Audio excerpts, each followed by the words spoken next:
Greetings, everyone. This is Mr. Riney from Liberty Tech High School, and I'll be reading the required text for the English 1 coursework coming from the packets you've been receiving from your schools. So today I'll be reading The Masque of the Red Death, which is in the first packet. It's the second text. Give me a moment to bring up the screen. And we should be able to see it together. Just a moment.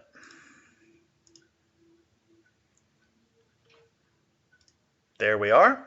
The Masque of the Red Death by Edgar Allan Poe. Both texts in this first packet, and the title of the packet is Pandemic of the Past, deal with a disease of some kind. This one, The Masque of the Red Death by Edgar Allan Poe, goes along with the informational text called the Black Death, which is about a disease called the bubonic plague. As I read, I'll highlight key terms, and you can see those key terms reflected down here at the bottom in footnotes to give you more information about them. Let's begin. Edgar Allan Poe was an American writer, editor, and literary critic. Poe is best known for his poetry and short stories, which usually involve mystery and the macabre. Macabre is like dark and grisly stories. In this short story, a wealthy prince holds a party for his powerful friends within the safety of his home as a disease rips the rest of the country apart. As you read, take notes on how the narrator describes the setting of the story. So that's our focus for this one, is describing the setting of the story. Let's begin. The Red Death had long devastated the country. No pestilence had ever been so fatal or so hideous. Blood was its avatar and its seal, the redness and the horror of blood. There were sharp pains and sudden dizziness, and then profuse bleeding at the pores, with dissolution. The scarlet stains upon the body, and especially upon the face of the victim, were the best ban which shut him out from the aid and from the sympathy of his fellow men. And the whole seizure, progress, and termination of the disease were the incidents of half an hour. But the Prince Prospero was happy and dauntless and sagacious. When his dominions were half depopulated, he summoned to his presence 1,000 hale and light-hearted friends from among the knights and dames of his court, and with these retired to the deep seclusion of one of his castellated abbeys. This was an extensive and magnificent structure, the creation of the prince's own eccentric yet august taste. A strong and lofty wall girdled it in. This wall had gates of iron. The courtiers, having entered, brought furnaces and massy hammers and welded the bolts. They resolved to leave means of neither ingress or egress to the sudden impulses of despair or of frenzy from within. The abbey was amply provisioned.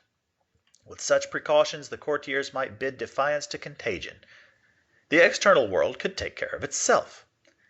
In the meantime, it was folly to grieve or to think. The prince had provided all the appliances of pleasure. There were buffoons.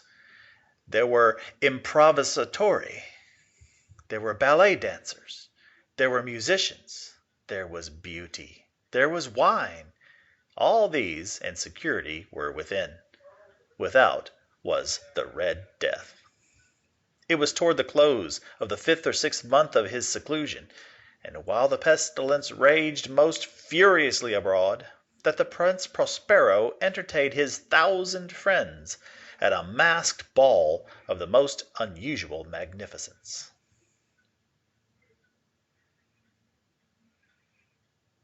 It was a voluptuous scene, that masquerade. But first let me tell of the rooms in which it was held. There were 7. An imperial suite. In the many palaces, however, such suites form a long and straight vista, while the folding doors slide back nearly to the walls on either hand, so that the view of the whole extent is scarcely impeded. Here the case was very different. as might have been expected from the Duke's love of the bizarre. The apartments were so irregularly disposed that the vision embraced but little more than one at a time. There was a sharp turn at every 20 or 30 yards, and at each turn a novel effect. To the left and right, in the middle of each wall, a tall and narrow Gothic window looked out upon a closed corridor which pursued the windings of the suite. These windows were of stained glass, whose color varied in accordance with the prevailing hue of the decorations of the chamber into which it opened. That at the eastern extremity was hung, for example, in blue, and vividly blue were its windows. The second chamber was purple in its ornaments and tapestries, and here the panes were purple. The third was green throughout, and so were the casements. The fourth was furnished and lighted with orange, the fifth with white, the sixth with violet. The seventh apartment was closely shrouded in black velvet tapestries that hung all over the ceiling and down the walls, falling in heavy folds upon a carpet of the same material and hue. But in this chamber only, the color of the windows failed to correspond with the decorations. The panes here were scarlet, a deep blood-red color. Now, in no one of the 7 apartments was there any lamp or candelabrum, amid the profusion of golden ornaments that lay scattered to and fro or depended from the roof. There was no light of any kind emanating from lamp or candle within the suite of chambers. But in the corridors that followed the suite there stood, opposite to each window, a heavy tripod, bearing a brazier of fire that projected its rays through the tinted glass, and so glaringly illumined the room. And thus were produced a multitude of gaudy and fantastic appearances. But in the western or black chamber the effect of the firelight that streamed upon the dark hangings through the blood-tinted panes was ghastly in the extreme, and produced so wild a look upon the countenances of those who entered, that there were few of the company bold enough to set foot within its precincts at all. It was in this apartment also that there stood against the western wall a gigantic clock of ebony. Its pendulum swung to and fro with a dull, heavy, monotonous clang, and when the minute hand made the circuit of the face, and the hour was to be stricken, there came from the brazen lungs of the clock a sound which was clear and loud and deep and exceedingly musical, but of so peculiar a note and emphasis that, at each lapse of an hour, the musicians of the orchestra were constrained to pause momentarily in their performance to hearken to the sound. And thus the waltzers perforce ceased their evolutions, and there was a brief disconcert of the whole gay company. And, while the chimes of the clock yet rang, it was observed that the giddiest grew pale, and the more aged and sedate passed their hands over their brows, as if confused reverie or meditation. But when the echoes had fully ceased, a light laughter at once pervaded the assembly. The musicians looked at each other and smiled as if their own nervousness had folly, and made whispering vows to each other that the next chiming of the clock should produce in them no similar emotion. And then, after the lapse of 60 minutes, which embraced 3,600 seconds of the time that flies, there came yet another chiming of the clock, and then were the same disconcert and tremulousness and meditation as before. But in spite of these things, it was a gay and magnificent revel. The tastes of the Duke were peculiar. He had a fine eye for colors and effects. He disregarded the decora of mere fashion. His plans were bold and fiery, and his conceptions glowed with barbaric luster. There are some who would have thought him mad. His followers felt that he was not. It was necessary to hear and see and touch him to be sure that he was not. He had directed in great part the movable embellishments of the 7 chambers upon occasion of this great fête, and it was his own guiding taste which had given character to the masqueraders. Be sure they were grotesque. There were much glare and glitter and piquancy and phantasm, much of what has been seen in Hernani. There were arabesque figures, with unsuited limbs and appointments. There were delirious fancies, such as the madman fashions. There was much of the beautiful, much of the wanton, much of the bizarre, something of the terrible, and not a little of that which might have excited disgust. To and fro in the seven chambers there stalked, in fact, a multitude of dreams. And these, the dreams, writhed in and about, taking cue from the rooms, and causing the wild music of the orchestra to seem as the echo of their steps. And anon there strikes the ebony clock which stands in the hall of the velvet. And then for a moment all is still, and all is silent, save the voice of the clock. The dreams are stiff frozen as they stand, but the echoes of the chime die away. They have endured but an instant, and a light half-subdued laughter floats after them as they depart. And now again the music swells, and the dreams live, and writhe to and fro more merrily than ever, taking hue from the many-tinted windows through which stream the rays from the tripods. But to the chamber which lies most westwardly of the seven, there are now none of the maskers who venture, for the night is waning away, and there flows a ruddier light through the blood-colored panes, and the blackness of the sable drapery appalls.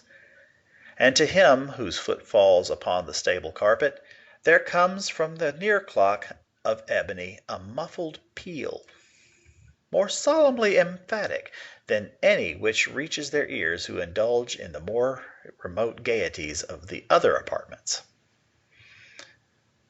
But these other apartments were densely crowded, and in them beat feverishly the heart of life. And the revel went whirringly on, until at length there commenced the sounding of midnight upon the clock. And then the music ceased, as I have told, and the evolutions of the waltzers were quieted, and there was an uneasy sensation of all things as before. But now there were 12 strokes to be sounded by the bell of the clock, and thus it happened, perhaps, that more of thought crept, with more of time, into the meditations of the thoughtful among those who revelled. And thus, too, it happened, perhaps, that before the last echoes of the last chime had utterly sunk into silence, there were many individuals in the crowd who had found leisure to become aware of the presence of a masked figure which had arrested the attention of no single individual before. And the rumor of this new presence having spread itself whisperingly around, there arose at length from the whole company a buzz or murmur of expressive of disapprobation and surprise, and then finally of terror, of horror, and of disgust. In an assembly of phantasms such as I have painted, it may well be supposed that no ordinary appearance could have excited such sensation. In truth, the masquerade license of the night was nearly unlimited, but the figure in question had out-Heroded Herod, and gone beyond the bounds of even the prince's infinite decorum. There are chords in the hearts of the most reckless which cannot be touched without emotion, even with the utterly lost, to whom life and death are equally jests. There are matters of which no jest can be made. The whole company, indeed, seemed now deeply to feel that in the costume and bearing of the stranger neither wit nor propriety existed. The figure was tall and gaunt, and shrouded from head to foot in the habiliments of the grave. The mask which concealed the visage was made so nearly to resemble the countenance of a stiffened corpse that the closest scrutiny must have had difficulty in detecting the cheat. And yet all this might have been endured, if not approved, by the mad revelers around. But the mummer had gone so far as to assume the type of the Red Death. His vesture was dabbled in blood, and his broad brow, with all the features of the face, was besprinkled with the scarlet horror. When the eyes of Prince Prospero fell upon this spectral image, with a slow and solemn movement, as if more fully to sustain its role, stalked to and fro among the waltzers, he was seen to be convulsed in the first moment with a strong shudder, either of terror or distaste, but in the next his brow reddened with rage. "Who dares?" he mocked hoarsely of the courtiers who stood near him. Who dares insult us with this blasphemous mockery? Seize him and unmask him, that we may know whom we have to hang at sunrise from the battlements." It was in the eastern or blue chamber in which stood Prince Prospero as he uttered these words. They rang throughout the 7 rooms loudly and clearly, for the prince was a bold and robust man, and the music had become hushed at the waving of his hand. It was in the blue room where stood the prince, with a group of pale courtiers by his side. At first, as he spoke, there was a slight rushing movement of this group in the direction of the intruder, who, at the moment, was also near at hand, and now, with deliberate and stately step, made closer approach to the speaker. But from a certain nameless awe, with which the mad assumptions of the mummer had inspired the whole party, there were found none who put forth a hand to seize him, so that, unimpeded, he passed within a yard of the prince's person, and, while the vast assembly, as if with one impulse, shrank from the centers of the rooms to the walls, he made his way uninterruptedly, but with the same solemn and measured step which had distinguished him from the first, through the blue chamber to the purple, through the purple to the green, through the green to the orange, through this again to the white, and even thence to the violet, ere a decided movement had been made to arrest him. It was then, however, that the Prince Prospero, maddening with rage and the shame of his own momentary cowardice, rushed hurriedly through the 6 chambers, while none followed him on account of a deadly terror that had seized upon all. He bore aloft a drawn dagger, and had approached, in rapid impetuosity, to within 3 or 4 feet of the retreating figure, when the latter, having attained the extremity of the velvety apartment, turned suddenly and confronted his pursuer. There was a sharp cry, and the dagger dropped gleaming onto the sable carpet, upon which, instantly afterwards, fell prostrate in death the Prince Prospero. Then, summoning the wild courage of despair, a throng of the revelers at once threw themselves into the black apartment, and, seizing the mummer, whose tall figure stood erect and motionless with the shadow of the ebony clock, gasped in unutterable horror at finding the grave cerements and corpse-like mask which they handled with so violent a rudeness, untenanted by any tangible form. And now was acknowledged the presence of the Red Death. He had come like a thief in the night, and one by one dropped the revelers in the blood-bedewed halls of their revel, and died each in the despairing posture of his fall. And the life of the ebony clock went out with that of the last of the gay, and the flames of the tripods expired, and darkness and decay and the Red Death held illimitable dominion over all.